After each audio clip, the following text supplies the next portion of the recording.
तो हम लोगों ने देखा कि depending on the nature of demodulation scheme, demodulation करने की जो डिजिटल मैसेज है उसका डीमॉड्यूलेशन करने की जो विधि है उसके अनुसार यदि हम डिजिटल मॉड्यूलेशन को क्लासिफाइड करें, there are 2 types, coherent detection scheme, non coherent detection scheme. तो कोहेरेंट और नॉन कोहेरेंट को यदि हम बात करते हैं तो कोहेरेंट डिटेक्शन स्कीम में क्या होता है कि जब हमारे रिसीवर पर जब ट्रांसमीटर से जो हमारी कैरियर जो आ रही है, यदि रिसीवर पर उस कैरियर की फेज और फ्रीक्वेंसी हमको पता है, जब पता होती है तो उसी के आधार पर ही उसका रिसेप्शन किया जाता है, तो वो कोहेरेंट डिटेक्शन में आता है। उस विधि को बोलते हैं कोहेरेंट डिटेक्शन मेथड। और जब ट्रांसमीटर से जो कैरियर हमारी आ रही है रिसीवर पर, वो उसका हमको फेज और फ्रीक्वेंसी पता नहीं रहता है, उस कैरियर की फेज और फ्रीक्वेंसी हमको पता नहीं रहता है, तो उसको सिर्फ उसके एम्पलीट्यूड या इन्वेलप के आधार पर, उसके एम्पलीट्यूड और इन्वेलप के आधार पर यदि हम उसका रिसेप्शन करते हैं तो उसे नॉन कोहेरेंट डिटेक्शन स्कीम कहते हैं।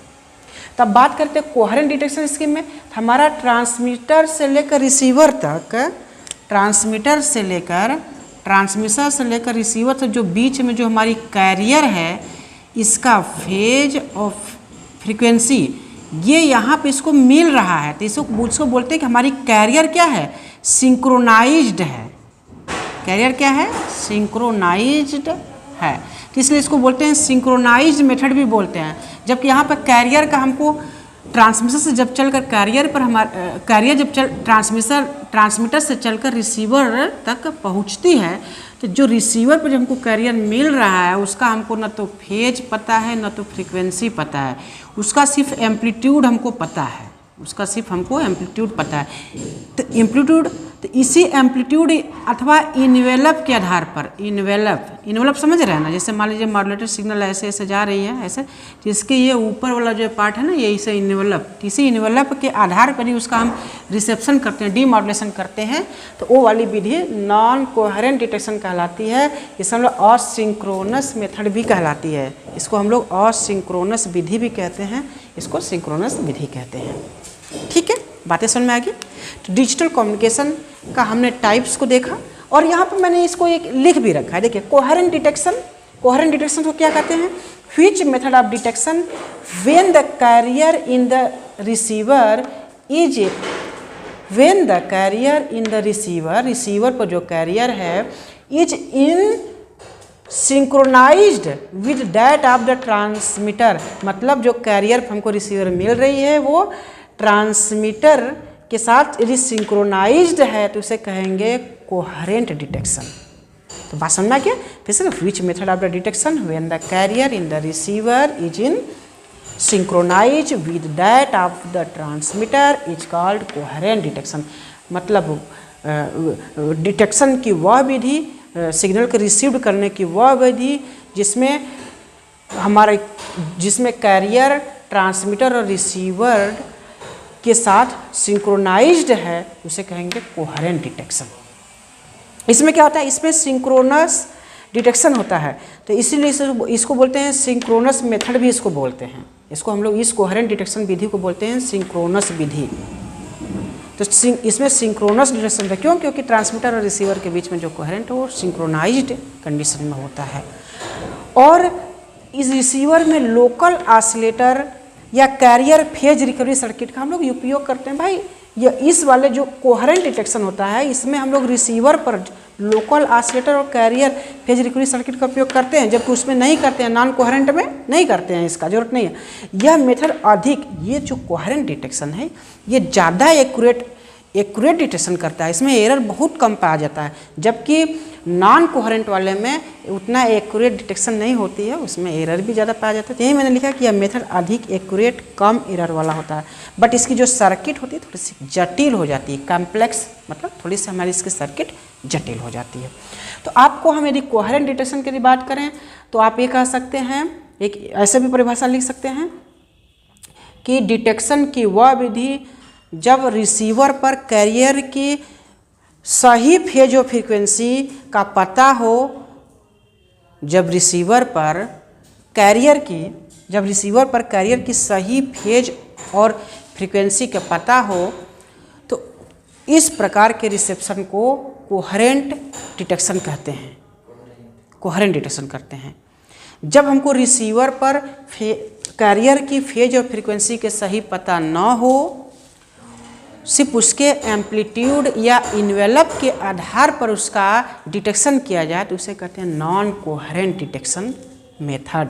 तो यहाँ देखिए नॉन कोहेरेंट डिटेक्शन की बात करते हैं, which method of when the carrier in the receiver पर जो हमको कैरियर मिल रही है नमूना is in non synchronize with that of the transmitter, मतलब वो ट्रांसमीटर के साथ वो सिंक्रोनाइज्ड नहीं है, नॉन सिंक्रोनाइज का मतलब है कि उसका फेज और फ्रीक्वेंसी का हमको सही पता नहीं है।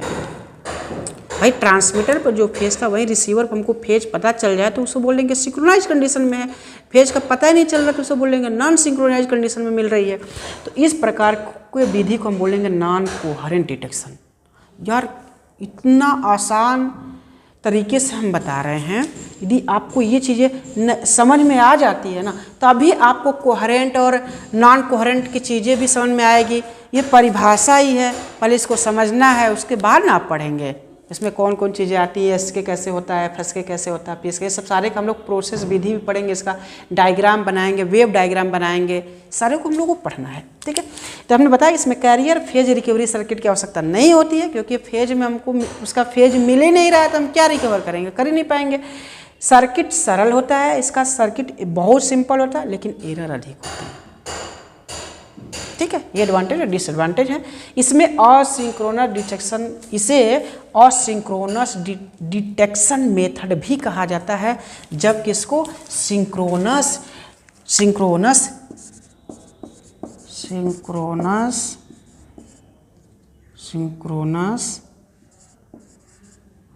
डिटेक्शन मेथड, इसको असिंक्रोनस डिटेक्शन मेथड भी कहा जाता है। ये बातें क्लियर होगी। तो एक हमने देखा कि एनालॉग मॉड्यूलेशन टेक्निक और डिजिटल मॉड्यूलेशन टेक्निक, ये दोनों की बातें हम लोग यहाँ पर देखें। टाइप्स के बारे में कुछ हम आपको एक इम्पॉर्टेंट पॉइंट जो अभी हम बताए थे उसको मैं यहाँ पे लिख रखा है, आप इसको नोट कर लीजिएगा।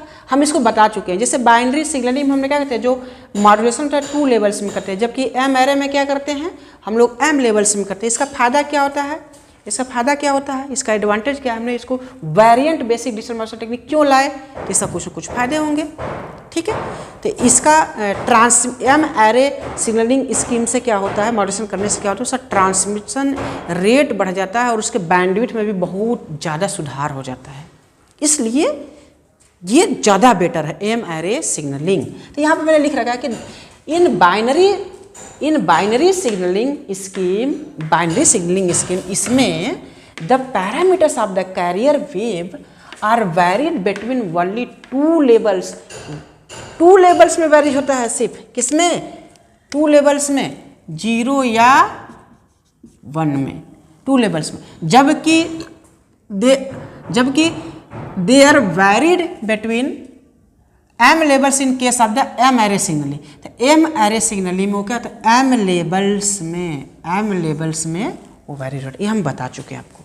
ठीक है, next the main merit of m array technique का मेरिट्स क्या है, उसकी अच्छाई क्या है, तो इस द इंक्रीज ट्रांसमिशन रेट उसका बढ़ जाता है for the given channel bandwidth, जो हमारी चैनल बैंडविड्थ है उस पर सिग्नल का ट्रांसमिशन रेट बहुत ज़्यादा बढ़ जाता है, ये इसका फायदा है।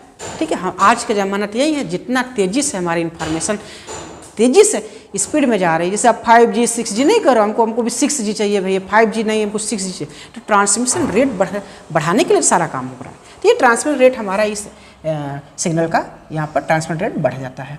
एक और भी मैंने आपको बताया था, हाइब्रिड डिजिटल मॉड्यूलेशन टेक्निक मैंने बताया था आपको, जिसका जानकारी मैंने दिया था यहाँ पर। हाइब्रिड डिजिटल मॉड्यूलेशन टेक्निक से QAM में क्या होता है, क्वाड्रेचर एम्पलीट्यूड मॉड्यूलेशन, हमने इसका फुल फॉर्म लिखा ना, क्वाड्रेचर एम्पलीट्यूड मॉड्यूलेशन। इसमें हमारा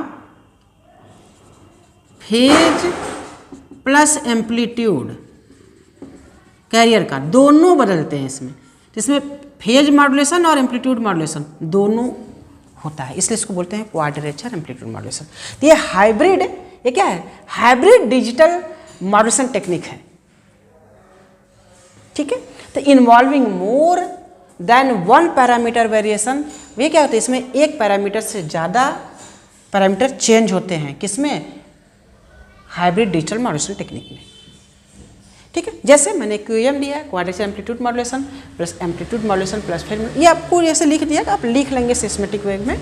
तो ये इस प्रकार से एक डिजिटल मॉड्यूलेशन टेक्निक के सारे टाइप्स को हमने बताया, ठीक है। MRAS के है, MRAFS के है, MRAPS के है, MRAPS के, ये सारे के बारे में हम लोग क्या करेंगे, डिटेल्स में पढ़ेंगे, ठीक है, ओके, ठीक है। अब हम लोग मॉड्यूलेशन टेक्निक का एक टाइप्स है pulse modulation technique. Pulse modulation technique को देखते हैं कि पल्स मॉड्यूलेशन टेक्निक होती क्या है। तो इससे पहले मैंने आपको बताया था कि पल्स मॉड्यूलेशन टेक्निक में जो कैरियर यूज करते हैं हम लोग, कैरियर एक पल्स ट्रेन होती है, कैरियर एक पल्स ट्रेन होती है। तो इधर हम लोग दिखाते हैं टाइम को, इधर दिखाते हैं एम्पलीट्यूड को, इधर एम्पलीट्यूड को। तो कैरियर के जगह पर हम लोग पल्स ट्रेन यूज करते हैं। तो पल्स ट्रेन ऐसी होती है, इसको समझना ज़रूरी है, ये समझ जाएंगे तो आपका ये मॉड्यूलेशन समझना भी बहुत आसान हो जाएगा। चलिए ये देखते हैं। तो यहाँ पे हम देखते हैं कि इस पल्स ट्रेन में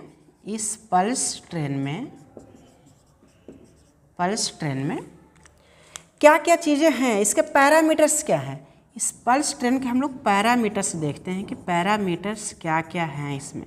तो आप देखेंगे इसमें पैरामीटर्स, इसमें 3 चीज़ें दिख रही हैं। जैसे एनालॉग सिग्नल में आपको दिख रहा था एम्पलीट्यूड, फ्रीक्वेंसी और फेज दिख रहा था, बट इसमें आपको क्या क्या पैरामीटर्स दिखेगा। तो देखो इसका क्या है, एम्पलीट्यूड तो है ही है, देखो ये इस पे जा रहा था, इसका एम्पलीट्यूड तो है ही, एम्पलीट्यूड है इसमें विथ है, पल्स का विथ है, मतलब देखो ये पल्स का ये विथ है, ये W है मान लो, तो यहाँ पर भी W है, यहाँ पर भी W है, तो इसका पल्स का जो चौड़ाई ये भी W, ये चौड़ाई है, ये पल्स का चौड़ाई है, ये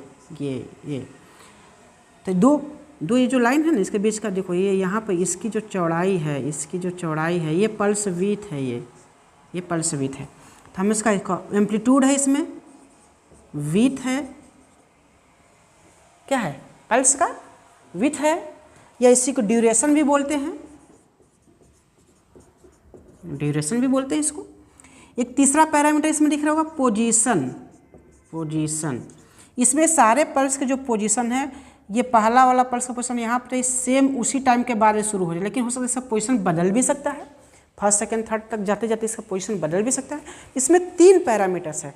तो हम लोग ये देखते हैं कि जो हमारी कैरियर है, जो पल्स ट्रेन है, इसमें इस पल्स का जो पैरामीटर्स है, इस पैरामीटर्स कंटिन्यूअस नेचर में है। ये जो पैरामीटर्स है ये मॉड्यूलेशन में कंटिन्यूअस नेचर में है या डिस्क्रीट नेचर। कंटिन्यूअस का मतलब क्या होता है, एनालॉग, कंटिन्यूअस मतलब एनालॉग, डिस्क्रीट मतलब क्या, डिजिटल फॉर्म में। तो हम यहाँ पे पल्स ट्रेन में देखें तो पल्स ट्रेन में ये टाइम हमारा डिस्क्रीट